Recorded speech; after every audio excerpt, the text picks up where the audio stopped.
Hello, everybody. This is Nasira, and I am the Energy Architect. This is the Energy Architect podcast. And today we have with us Neeraja Ganesh. Neeraja, welcome. Thank you. Thank you so much, Nasira. So, Neeraja, with your permission, I'd like to give a little introduction. Sure. Neeraja Ganesh, she is a TEDx speaker and a keynote speaker at prestigious conferences.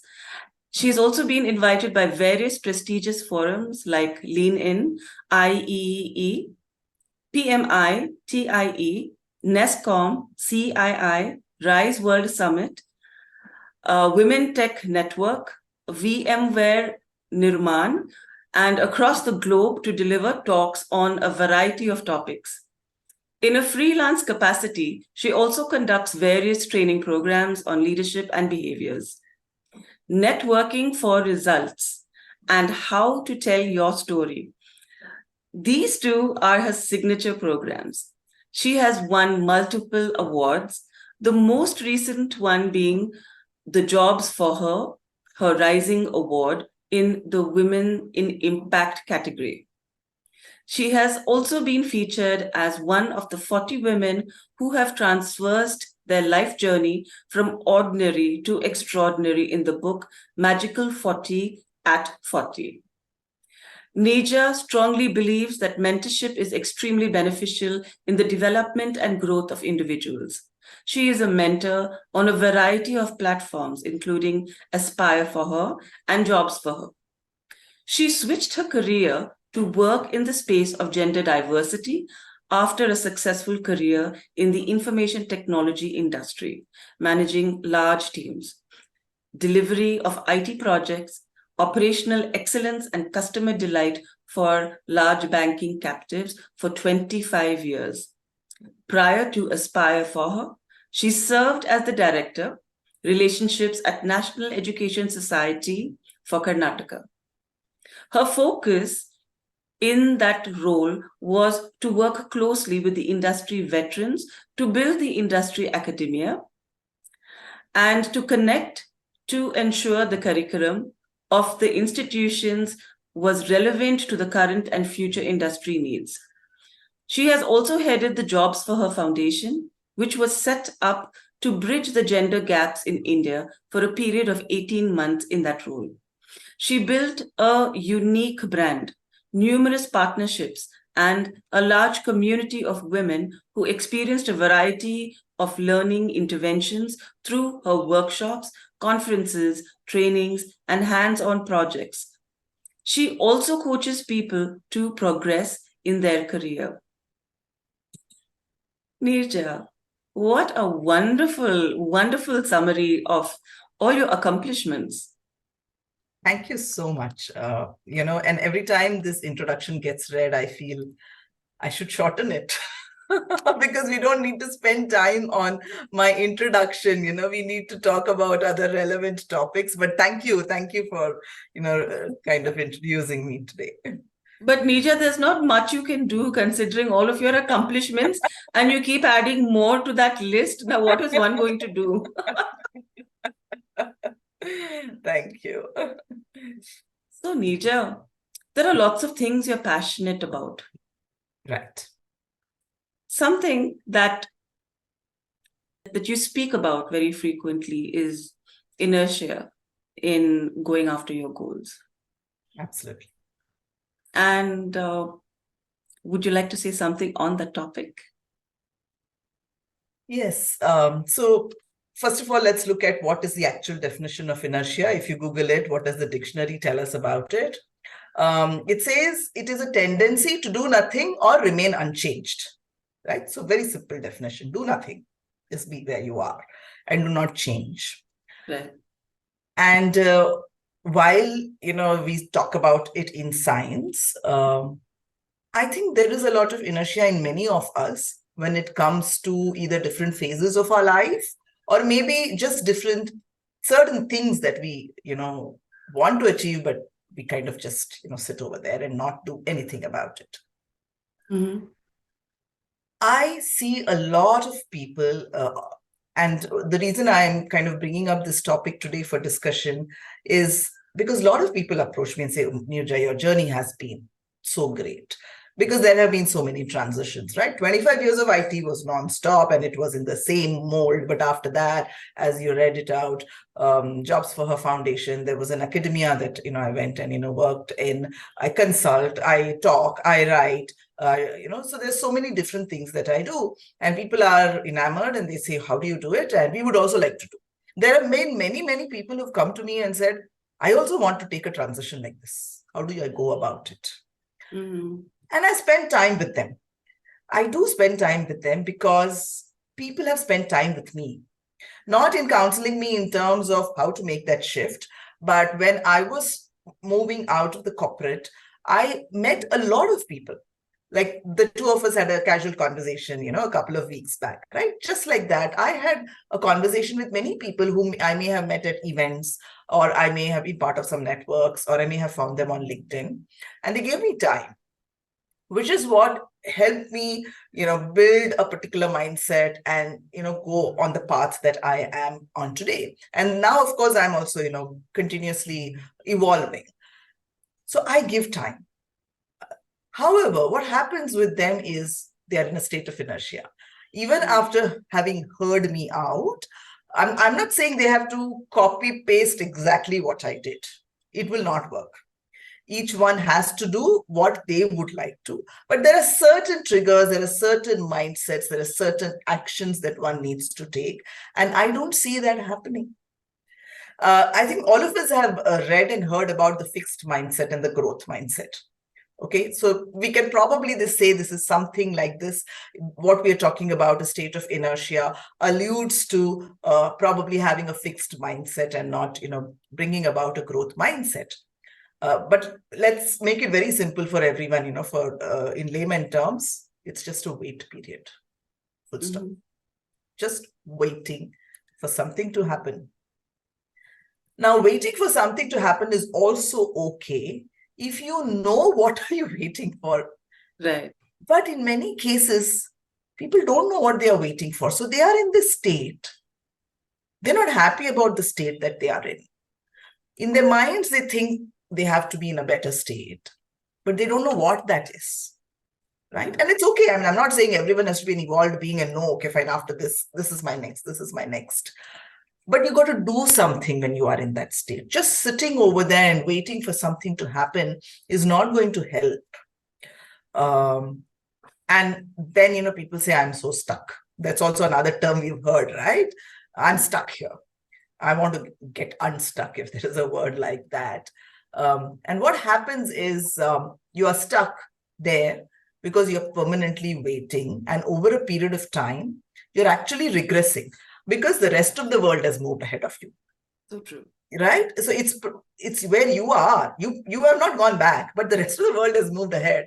And hence you feel, you've gone so back. So yeah, that's one of the things that I have observed, and I would really like to shake up the people who are in that state and say, do something about it. I'm glad we're talking about it today. So, you very articulately explained that. And this is what the Energy Architect podcast is all about. It is about people who may have, gone through trauma at some point, or people who just have limiting mindsets, limiting beliefs about themselves, where they feel like, oh, this is how my life is. There's nothing more I can do. I'm going to give up now. I have to live the rest of my life like this. And the entire intention of putting this podcast out was to be able to get people unstuck, just as you mentioned it. Right. And I'm curious to know as to why is it that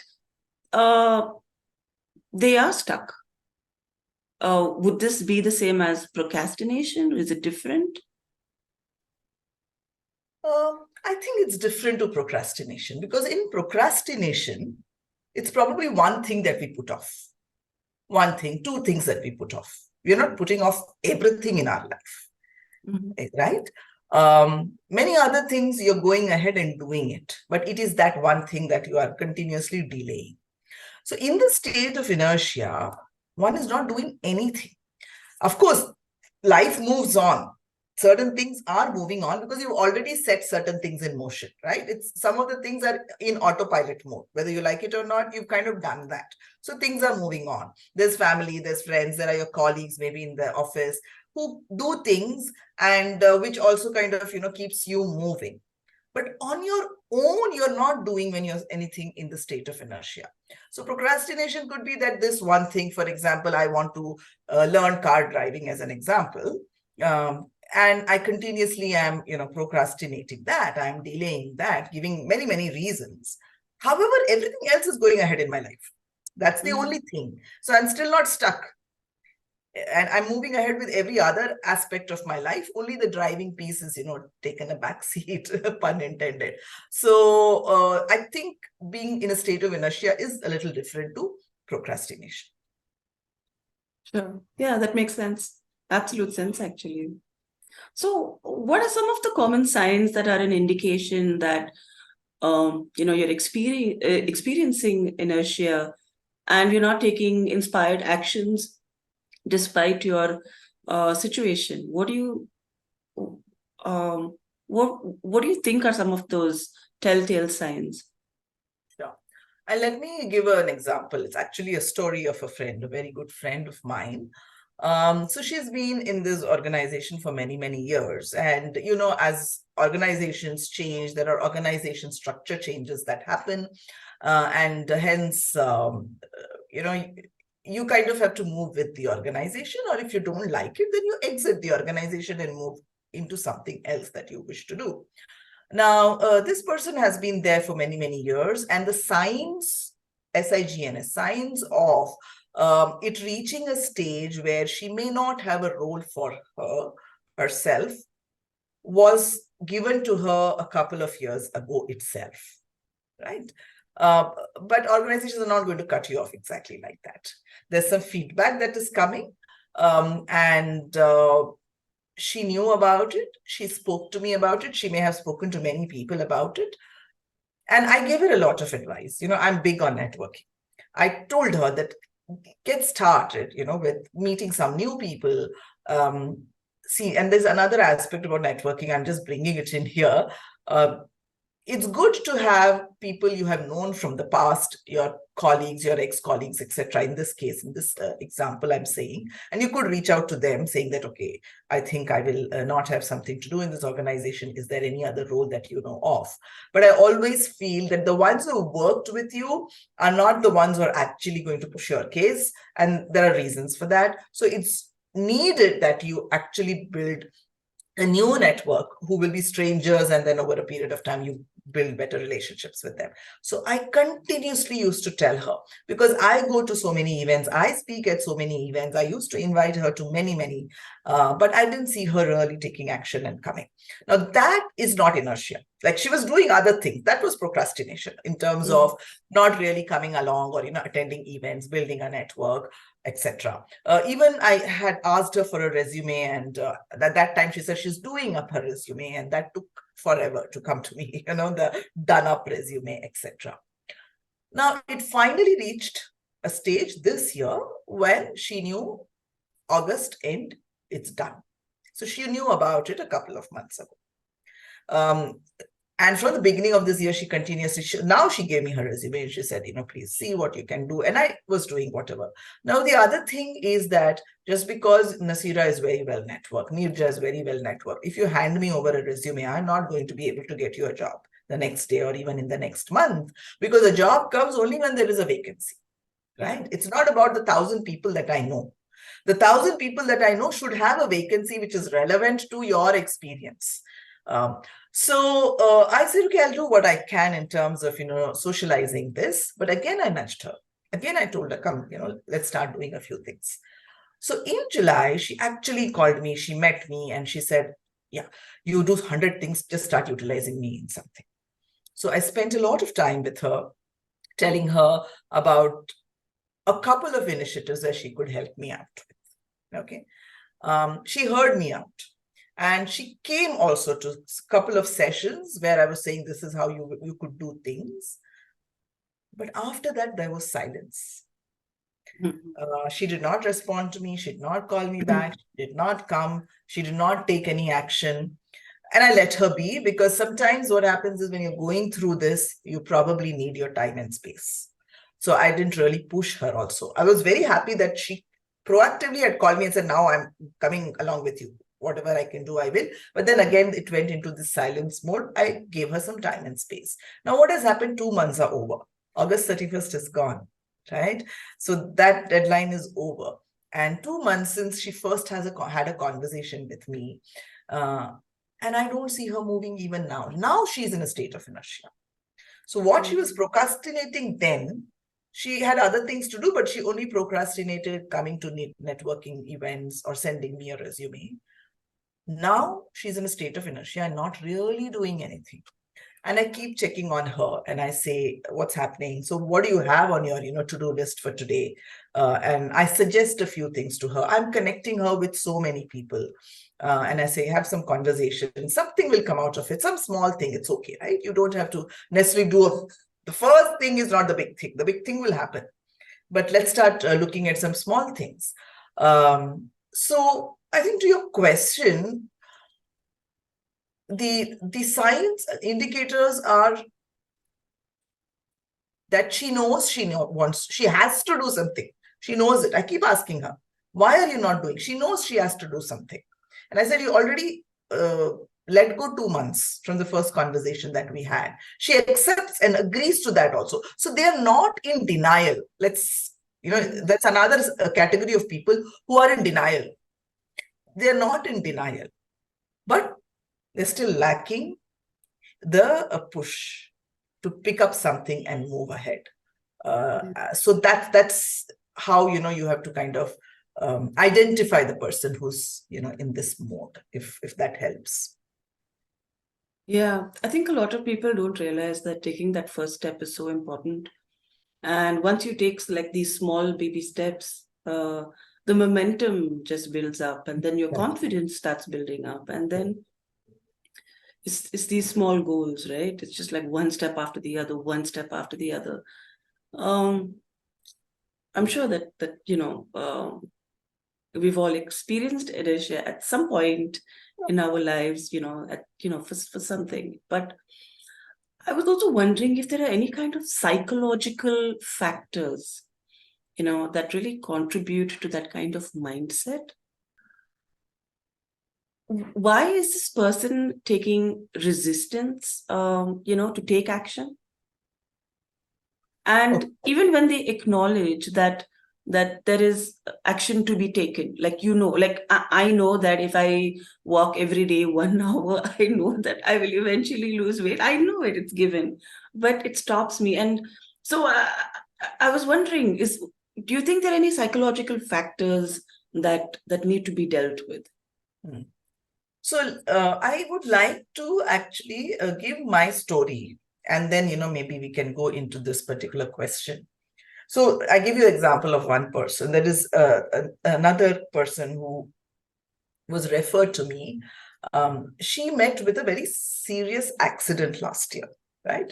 So she was in the prime of her career, and then she met with a very serious accident, which led her to go into the hospital, and the multiple surgeries that she had to undergo, and maybe there are a few more that need to happen. So her mobility now is very, very restricted.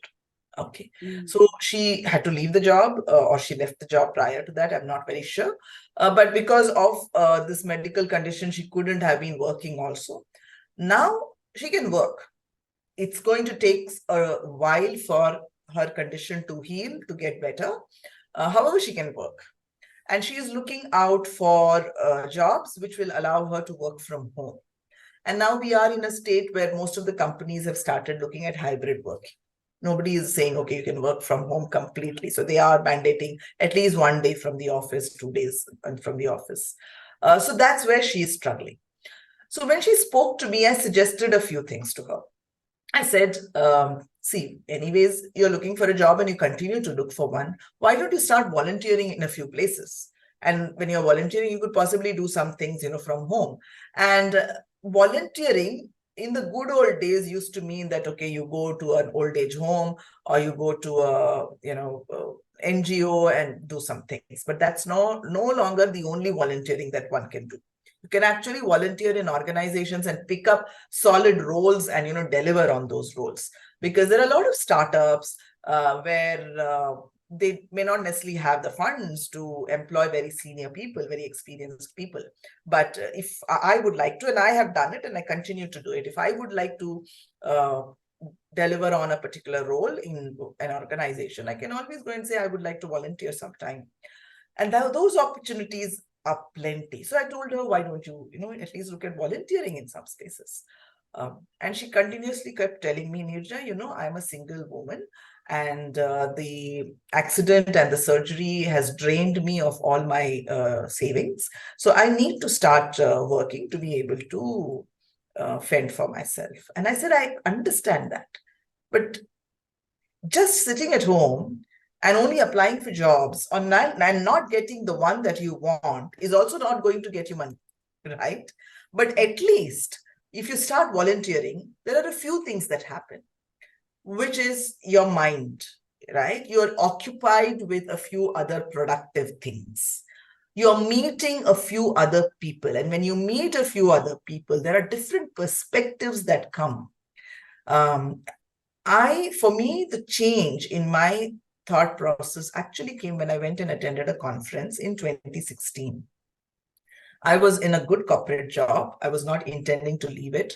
But the organization had asked me to put out a recommendation to hire women on a career break. So I went to this conference, which was for women on a career break. And for the first time, I was hearing the speakers whom I've never ever heard in the past. Otherwise, when you're in a corporate setup, you will get sent to certain conferences and you'll have the same speakers. Because I was in banking and technology, you will have the same bankers and the same technologists come to every other conference and speak the same language. And your friends and people who are sitting in the audience is also the same. Suddenly, because this was a different kind of a conference, the speakers were very different, and what they were talking was so very different. It actually changed something in my head. There was one person who was saying, and to the women on a career break, that if you've done something in the past, as an example, because I'm from technology, I keep giving technology examples. Suppose you've been a Java programmer, right? Java as a language. After the break also, you're thinking, I want to continue in Java programming. And hence the number of opportunities are limited for you. Yeah. If you start thinking of what are my strengths, right? Programming is okay, but what are my strengths because of which I've been a good programmer? And start looking across roles, industries, domains, for roles which need your strengths. Suddenly, the number of opportunities just expands for you. And I thought, how brilliant. Why is it that I was never thinking of this? Okay. So if you see, 2017, I quit from my corporate. Then I did go to head the JobsForHer Foundation. I had no background in running a not-for-profit. Mm-hmm. But I was hugely successful in it because my previous experiences were around very good stakeholder management, which is what was needed in running a not-for-profit, because you need a lot of partners. So I was able to build a lot of partnerships because of my good stakeholder management skills. Because of my good communication skills, I was able to do all the comms for them, be it, social media, be it newsletters, be it, external events. Because of my people management skills, I was able to build communities, and I was hugely successful in that, right? So these, when I tell people, go and volunteer, the perspectives you get, because you're in a different kind of an environment, you're meeting very different kind of people, something will, trigger you to think differently. And it's just that trigger that is needed. However, this lady refuses to volunteer, refuses to pick a role which may, give her lesser salary than what she was earning earlier, but she will sit at home and keep looking for jobs, right? My change, right, when I quit from the corporate in 2017, it was not a very intentional quit. My mother was undergoing a surgery. Okay. And the doctors had told her to take bed rest for 6 weeks. I'm the only child. My father passed away many years ago. And you know how mothers are. They wouldn't want to come. She wouldn't want to come and stay with me. I continued to stay with my in-laws in a joint family setup. So I told her, I'll take leave. So you don't have to feel uncomfortable. I'm going to be around you. And so she had the surgery and she came to stay with me. So I took 6 weeks off. And the other thing I had made up my mind during that time was that I do not want to pick up a role which had a lot of internal travel. And I was doing a lot of travel within the country then. So I had told my manager that when I come back after leave, I do not want a role which has a lot of travel, because I had moved out of that previous role. I had to find a new role. And people told me it's a career limiting move, because pre-COVID, it was unheard of that someone very senior in our organization can say, okay, fine, I don't want to travel. But I was clear about that. Now, I have brought my mother home. She's recovering from a surgery. She's supposed to be on bed rest. And I have promised her that I'm going to be around her. However, I still stepped out of the house every day for 2 hours. Okay. After the first maybe few days when I just made her comfortable, after that, she didn't have to be lying on the bed forever. She could get up and, move around and do a few things. So every afternoon for 2 hours, I would step out. When she may be sleeping. And then, of course, my husband used to work from home. My in-laws were there. My daughter would come back from school. So there's enough and more people around. And if she still needed me, I could always come back from wherever I was. So I said, I'm going to step out. Every day, 2 hours, I stepped out. What was I doing those 2 hours? I went and volunteered at JobsForHer now, which is called Key. I went and volunteered there. They were going to run an event, their first event, big event. And I said, I'll help out in whichever way I can. So every alternate day, that is what I was doing. And the other day, I was meeting someone. I told you, right? I met people, asking them, what they do and how they got about being on their own. And I was asking them if I could do something along with them, and everybody accepted. Everybody, they don't know me from the previous avatar. They've just kind of met me at an event, but they said, surely, I mean, if there is a proposal that you can put up on the table, we would love to explore a collaboration with you. So this is what I was doing, and I did that for 6 weeks. My mother recovered and she went back home. My husband fell severely ill. He had a very, very severe viral. He just couldn't sit up also. So I extended my leave. And at the same time, in the office also, the role without travel had not come by. So they were still exploring. So I extended my leave. But I continued this. And after my husband recovered, my father-in-law fell very ill. And after a few days of that, my father-in-law passed away. So till then, till my father-in-law actually was hospitalized, I was continuing these 2 hours every day, volunteering, meeting people and seeing what else I could do.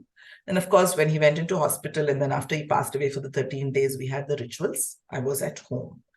But after all those rituals were over is when JobsForHer was going to have their event. And I had kind of, planned a few things with them for the event. I went back and did that event. Then it was 3 months of my leave and my office said, can't extend leave anymore. Come back, whatever role comes your way, you have to pick it up. Travel, no travel, we can't really, look at it.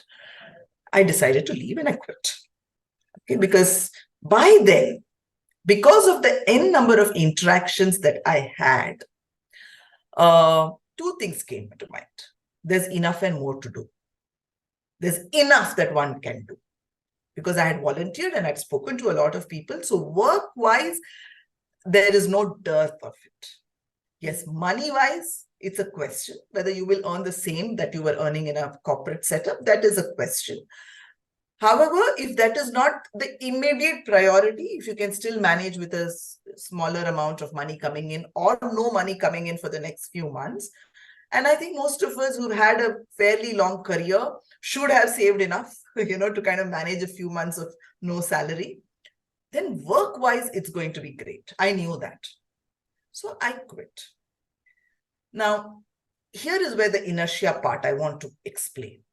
Supposing in those first 6 weeks when my mother was, recovering, I could have done a few things. I said, for the first time in 24 years of working, other than the 10 months of maternity leave, I had taken leave for myself. So I could have just chilled at home.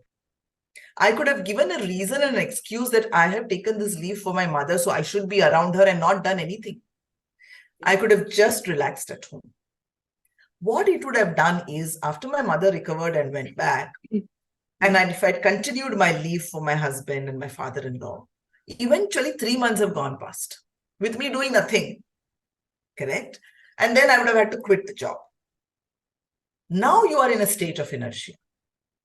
Because suddenly, even from a family perspective, after the death of someone in the family, and you are jobless, you don't have a job, if you're telling people at home, I'm just going around networking, people are going to ask you, now you're better off being at home because your mother-in-law is alone and all of that you've gone through now. That is how the inertia becomes, a long-standing inertia. Mm. If I had not done that, move of going out of home, meeting people, volunteering from day 6 of my leave, I know at the end of these 3 months, when I would have been out of the corporate job, I would have been stuck. I would have been in a state of inertia. But why it didn't happen was because by then I had a lot of ideas in my head because I was continuously going out. So after I quit, again, in the month of October, I did a lot of, meeting people, etc. And by November, I was in a role. I was consulting at a startup. And it paid me pittance. I will tell you that also. Okay. It was a very small startup. And I was consulting for 4 hours every day. And they found it very difficult to, offer me, a package or consulting fees. And I said, don't pay a Neeraja Ganesh. You're finding it difficult because you think Neeraja is coming to do the job, right? You just pay for that role. If you had hired anyone, what is it that you would have, paid? It's okay, give me that. And why did I pick it up at that, fee? Because I was thinking if I had to start on my own, which is what I was thinking about, right? Mm-hmm. Then I would actually be investing. I would be taking money out of my pocket and putting into this new venture. And it would take a few months to a few years to stabilize, make profit, get me the revenue.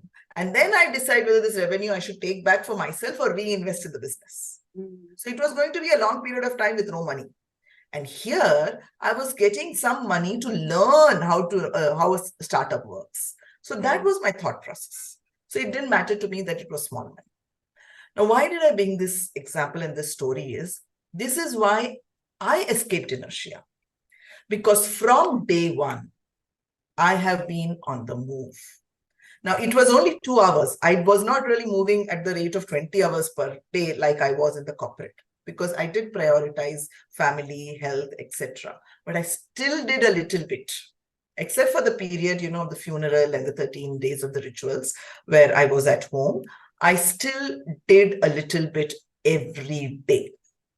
So this is what I would really, suggest to people who are experiencing inertia.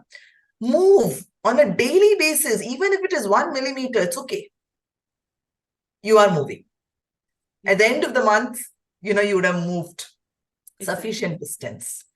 Now coming, I will also give my own example about another inertia, which is I was writing a book.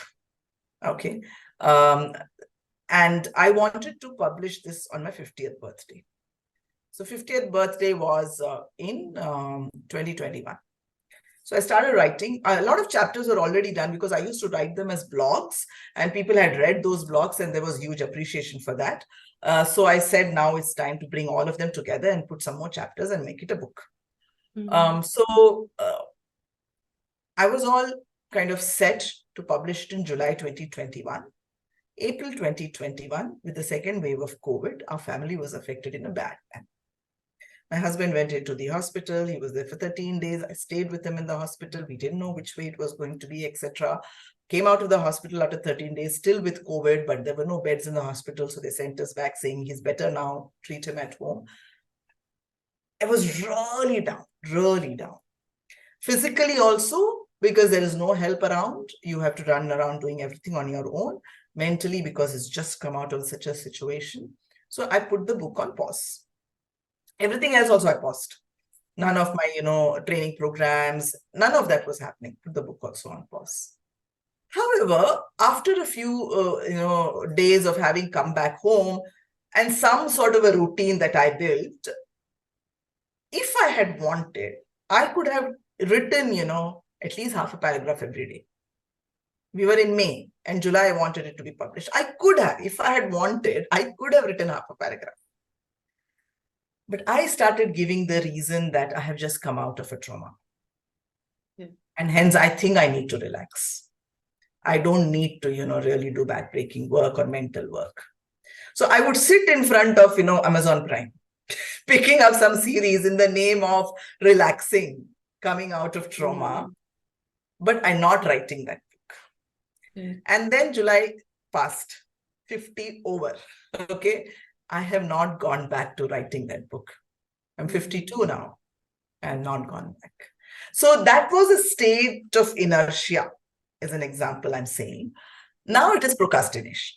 Now I'm not really doing it. I'm not prioritized it. So 2-3 examples of this and how someone can really move ahead, and what does someone who is in that state go through and why they don't move ahead. What else do they do? When I say people don't do anything, yeah, of course you will keep doing something. I was watching Prime, right? So I was doing that instead, but not moving towards the goals that I probably had. So on the emotional factors, the psychological factors, see, I'm not an expert, I'll be very honest. I'm not an expert in analyzing this, but life has taught us a few things from my experience, from watching and observing others. I think trauma, if you've gone through some deep trauma, in the example of the couple of friends that I told you, one who had gone through trauma of an accident, the other lady has gone through trauma of this organization, asking her to leave after 25 years, which is also some form of a trauma, right? And then it leads to some form of depression.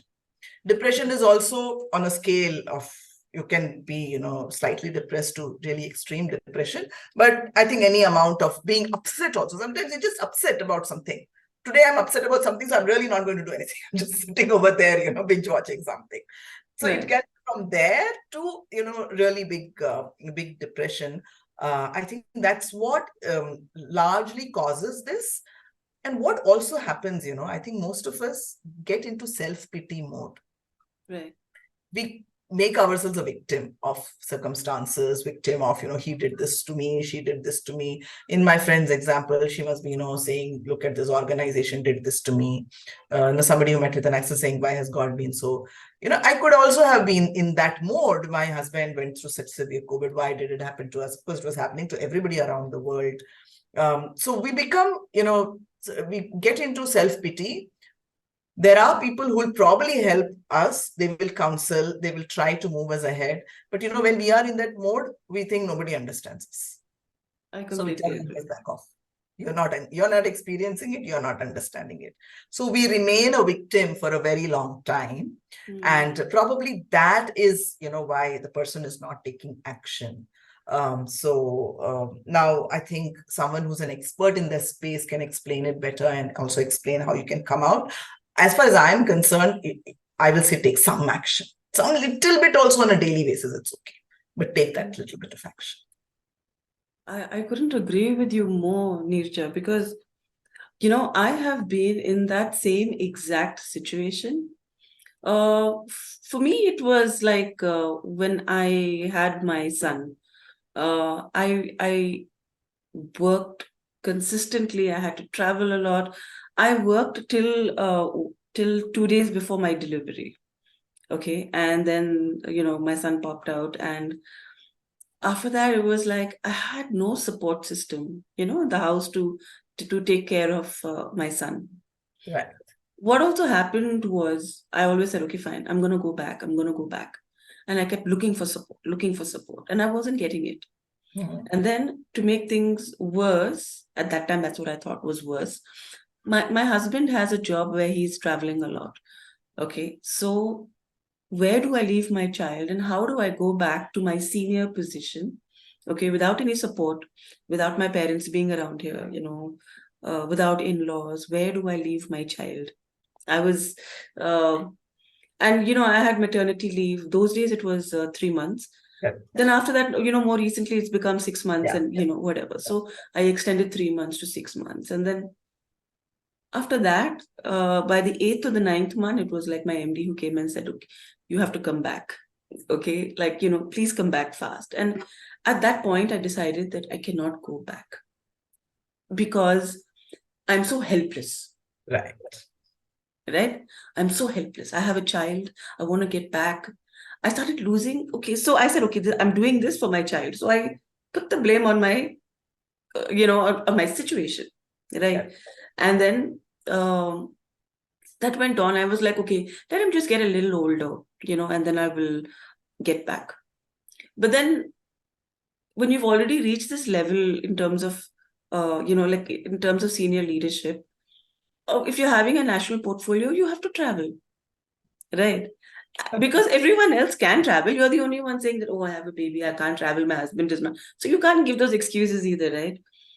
So I did not want to take a position that was uh, lower than what I was used to, that that I was used to. So I kind of started losing my sense of identity. My started feeling bad for myself. Like I didn't want to tell anybody that I compromised. Mm. I did not want to say that. And then one day I decided that nobody's coming for me. I have to just do this now. And I remember accepting a job, okay, because offers were coming, but not to the level that I was used to. And this offer came, and then I said, yes, I'm going to do it. And then I still had people around me say, no, but you used to be this. Why are you accepting this? Right. And I said, if I intellectualize this anymore, I'll never get started. Correct.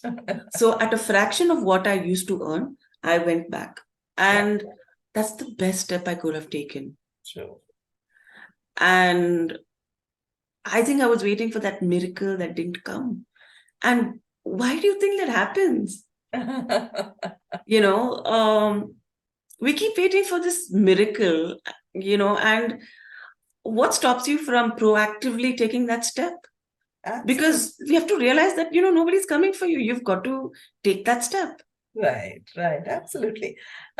People say, see, she's gotten so lucky. It's something that we hear often. She's been very lucky. She's got everything, going for her. But I always say it's because of certain decisions that the person took that today you feel that she's lucky. Right. The luck happens because you took certain decisions, or the not so good luck happened because you took some certain decisions. And when you were taking those decisions, you didn't know which way it was going to go. You would have done a little bit of your, research and, weighing the pros and cons and said, okay, let me take this decision. And it went in whichever way it did. But if it didn't go in the right way and you're continuously going to say, I'm unlucky, somebody else is getting better, why, and just being in that. So many of the people who are in a state of inertia, they go into the why did it happen to me mode. Yeah. So they're doing something. They probably will go and question somebody. They will probably fight out a case and things of that sort. They're doing something but not moving in any direction. It's only kind of going back to the past, which is also not going to help. So there are no miracles in life. It is whichever value system you believe, whether you believe in the law of karma or you believe in the law of attraction or whatever.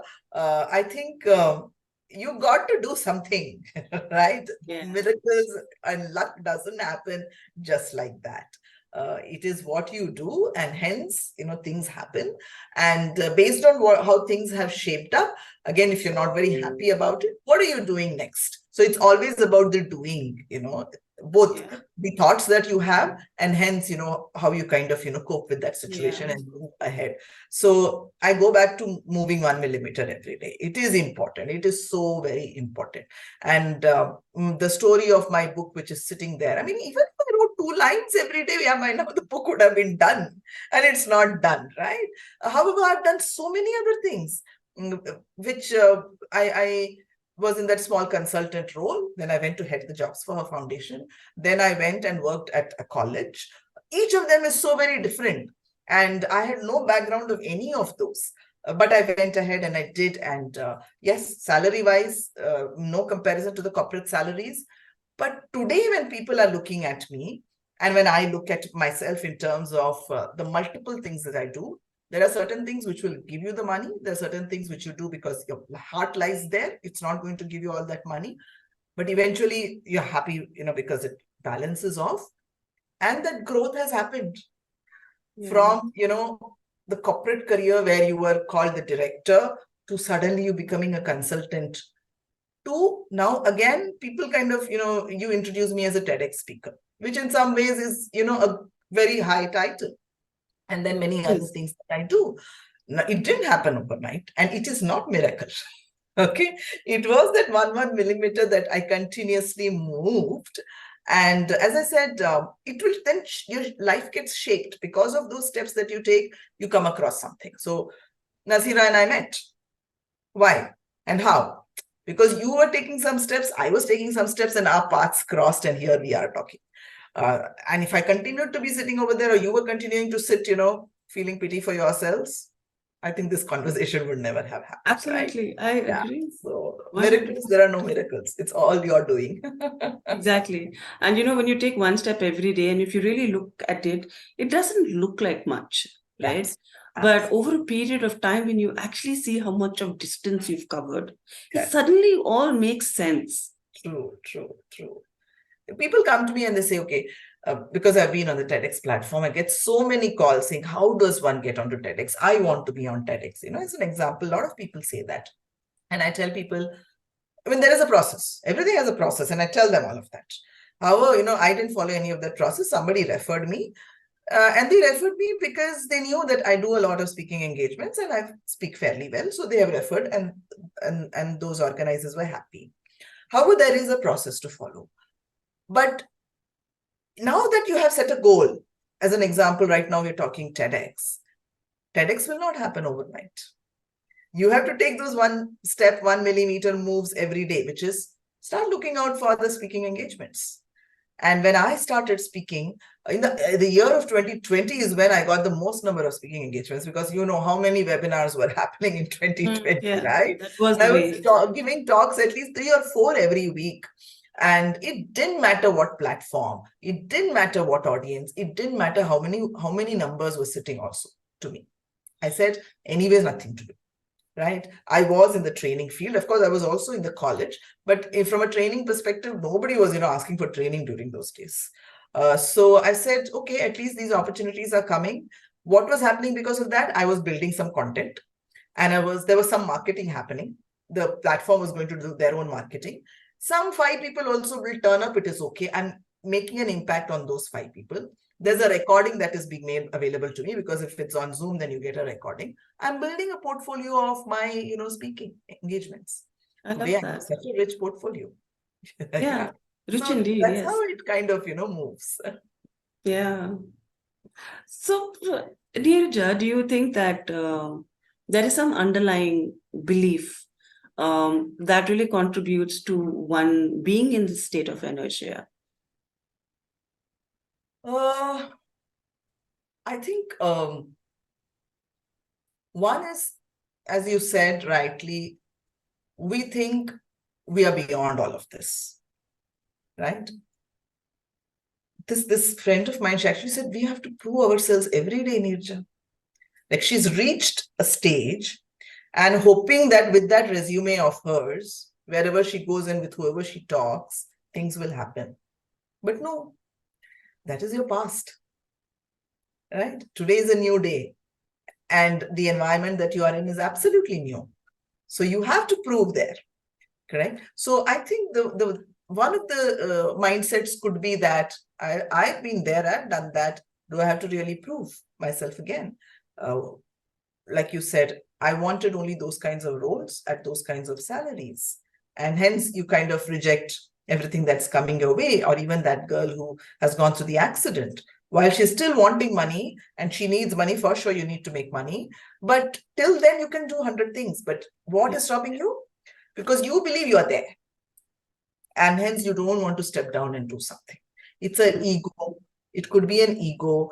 It could be self-esteem, pride. It could be, what will the rest of the world tell about me? What will they think? Oh, they think, and for women, no, the imposter syndrome, right? Yeah. So they'll say, oh, all the time, I was thinking I'm not good enough, and the world will come to know that I'm not good enough. Now, if I go and accept something lesser than what I was doing, then the world will say, oh, looks like, her past roles were, just some luck that she had and somebody favored her.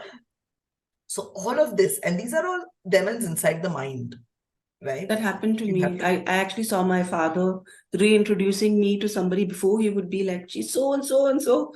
Now it's like, this is my daughter, and I could feel that. So it's like, even these people outside, the way they influence us, that need of knowing who you are is so important. Absolutely, absolutely. In the month of October, I told you I quit in September 2017. Till then, I had a title. While I was on leave, I still had the designation, and I could use that wherever, right? If I had to introduce Neeraja director. And then October, there was no title. Of course, from November, again, I could say consultant at this XYZ startup. But the month of October, I really didn't. So wherever I went, and I went to a lot of events, Neeraja Ganesh, I didn't know what to say after that, right? Some places I said, I'm in between jobs. Some places I said, I've taken a break. Some places I'm saying, I'm thinking of what next for me. I'm trying to explain. Right. Nobody's asking you for an explanation, right? You can say, I quit and I'm, whatever. Your reality can be stated as is, but why are we afraid and why are we shy? Why do we feel ashamed of our current reality? It has happened to us, and it has happened to many, many other people also. Okay. It's just that, people kind of do not bring it out. Today, again, I don't have a designation per se. Correct? I'm a freelancer. So if I'm training, then I'm a trainer. If I'm speaking, then I will quote my TEDx. Okay, I'm a TEDx speaker. If I'm volunteering somewhere, then, it's a volunteer. So I really don't have a set designation. So when people ask me, okay, what do I put on that poster? For me, I'm good enough as Neeraja Ganesh. And I've reached that stage to say, it's okay. That's my identity. Everything else, is transient. It's in the moment. You are here for a few months, and hence you get that additional identity. But your identity is you. Be happy with that and build that. Let people know who you are. And if it means that you want to have to restart with a small job, restart with a small job. Eventually you will reach there where you're doing the best of things and everyone is, kind of looking up at you and wanting to be like you, there's no designation, which is Neeraja Ganesh, which is Nasira Ahmed, which is XYZ person. I want to be like that person. And nobody is saying, I want to be the director of something. They are actually quoting names of people, right? I think the mindset of, I have already reached here. Why should I do something below? How does that help? The rest of the world is going to say something. My ego, if there's an ego which comes into play, these are all the things, which kind of limit us from, taking that move. And hence you're continuously just waiting for something to happen. It's a miracle. What you said was very, very profound, Neeraja, because the amount of, we feel as though our values as individuals, authentic individuals, are linked to our titles or what other people perceive of us.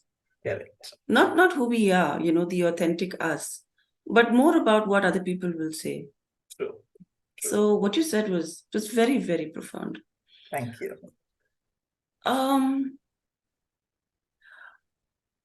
what role does fear play in keeping you in that state of inertia? It's a And good how do you question. confront that? How do you Yeah, confront those fears? absolutely, right.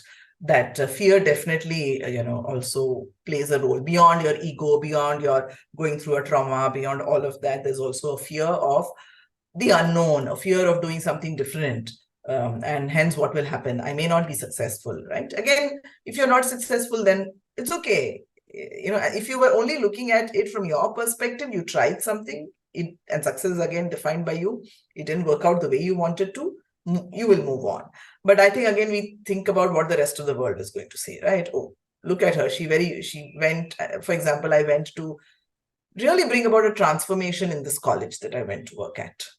And I would say I wasn't very successful.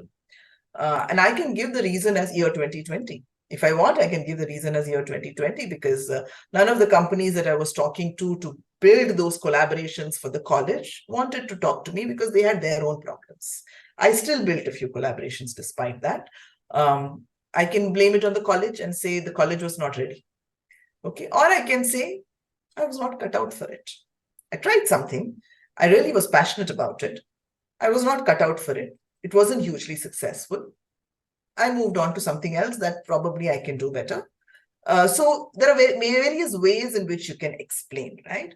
Yeah. Now, I have only one mantra in life. I always ask a question, what's the worst that can happen before doing anything?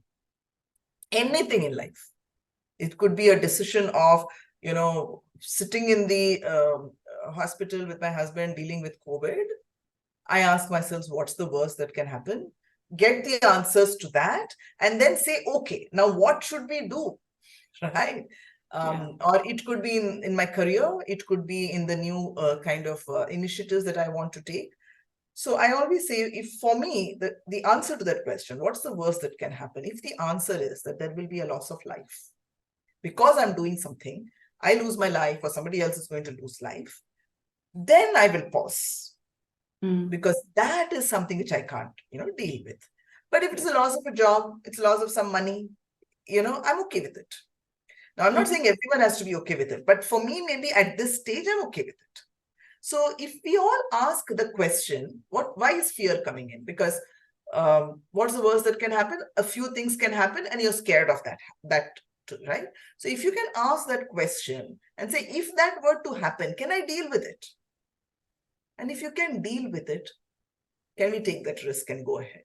Yes. Right? So when I quit without a job, what's the worst that can happen? I'm not going to continuously get the salary that I was drawing. Can I deal with it? Of course I can deal with it because there is, some bank balance that I can rely on. So let's move ahead. Okay. That's So when I wonderful. started, when I went to the not-for-profit also, I wasn't very sure whether I will be able to run that. Neha Bagadia, the founder of JobsForHer, was very sure that you'll be able to run, right? And I did a great job there. I may not have done such a great job maybe at the college, but it's okay. I mean, what's the worst that can happen is a fantastic mantra and a fantastic question to ask. I live by that. And then based on the response that I get, I say, let's go ahead and take the risk and, move ahead in life. I love that. There's so much of resilience over there. And it's really quite infectious because it's really inspiring me to do a lot of things that I think I've been postponing for myself also. Sure. So what do you think is the importance of, setting these clear goals? With this intention of moving out of this state of inertia. And do you think there are any strategies that you can put, in place to get going? Sure. Goals are very important because if we don't have, then we're just wandering around, right? I always talk about intention. I talk about intentional careers as an example. I give the example of sitting in a car and not knowing where you want to go. You just want to take a long drive. And of course, you're getting your long drive. But what if on the road that you are, there's a hurdle, a huge tree has, fallen down and it's going to take 2 hours for them to clear that mess. Then what do you do? Because there was no intention. You say, okay, let me go back home. Correct.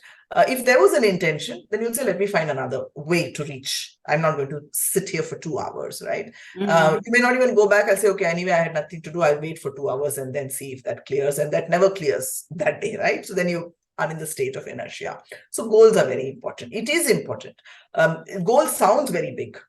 And say, oh my God.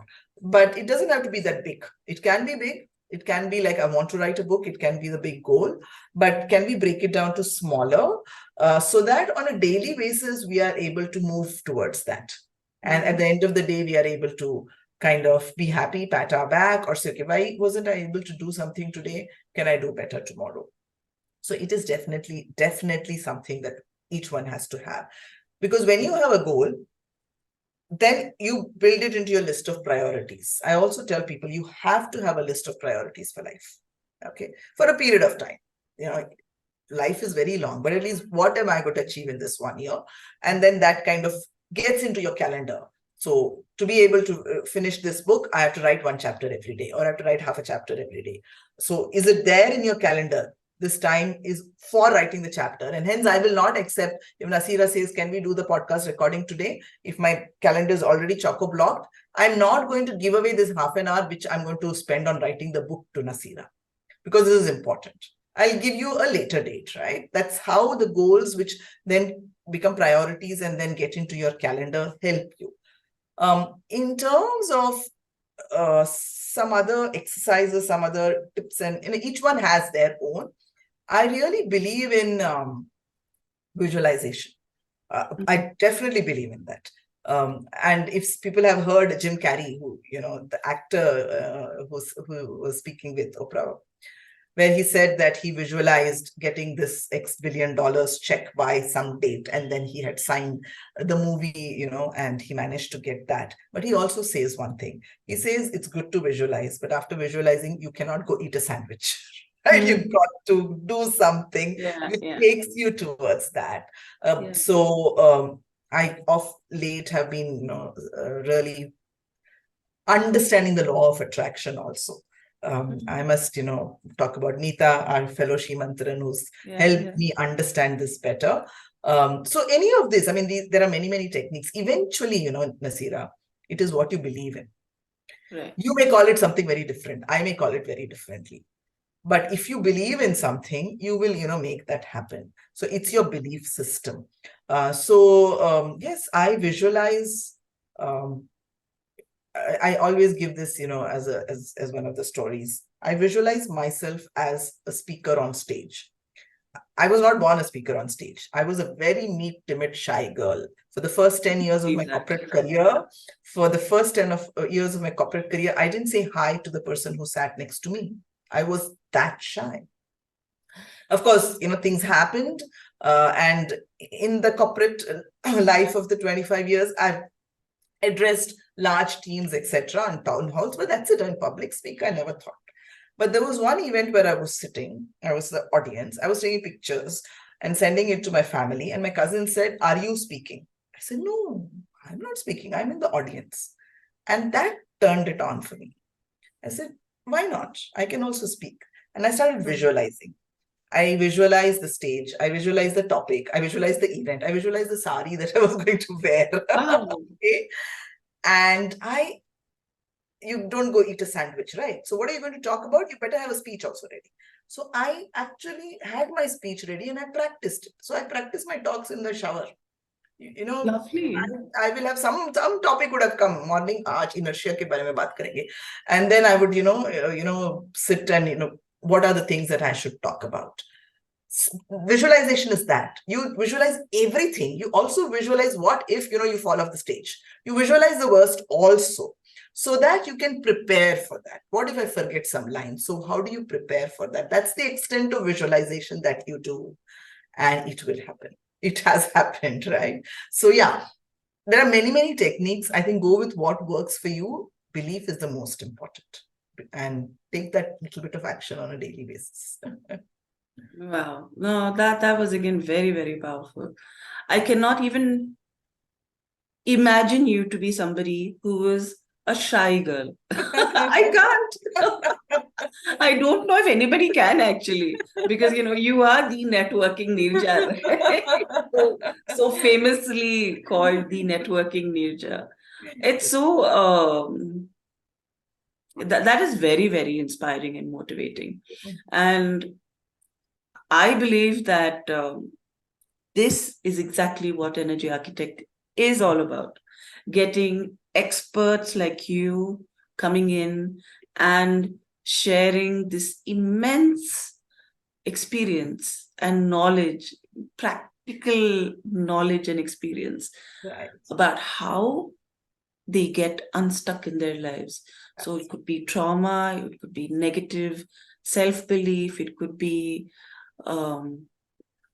whatever it is. We all have it in our power to be able to design our lives the way we want to design our lives. And not everybody believes that. True. And it is just so wonderful to have you come here today and speak about your journey and everything that you've been through and how you have inspired so many people along the way. I'm very, very grateful to you, Neeraja. Thank you, Nasira, for having me here. And I'm glad we could, open our hearts and have this conversation. That was a lovely conversation. Any parting message that you would like to give out to the viewers? All I would say is that everyone is going through the same situations. It's just, a phase. I may go through it today. You may be going through it later. Somebody has already gone through it. But the only way that they have come out of it is because they believed that they could and that they needed to. So all the things that we spoke about, which is, the why did it happen to me, or somebody else is going to correct this, they better correct it, is not really going to help. So it is your journey. Believe that, you can, reach whatever goals that you want to and move with whatever small things come your way. It could be the smallest, but you never know. With that small, tinke ka sahara, that smallest thing will take you, to the farthest of corners. Yeah. Thank you. And life happens not to you, but for you. And we have to really believe that. Absolutely, absolutely. Thank you, Neeraja. This has been such a pleasure talking to you today. And thank you for taking the time out and speaking to us. Wonderful. And I'm so glad that the 2 weeks ago, 3 weeks ago, we met up and we chatted up. And I think this kind of, that is also this has happened because of that conversation, right? Otherwise, you were there, I was there, we are part of Shimantra. We probably never thought that we should do this. Thank you. And it all happened like, it was very, very nice synchrony, if you ask me. Very nice. Thank you, everybody, for watching us and listening to us today. This is me, the Energy Architect, signing off. Thank you. Atma Namaste. Goodbye.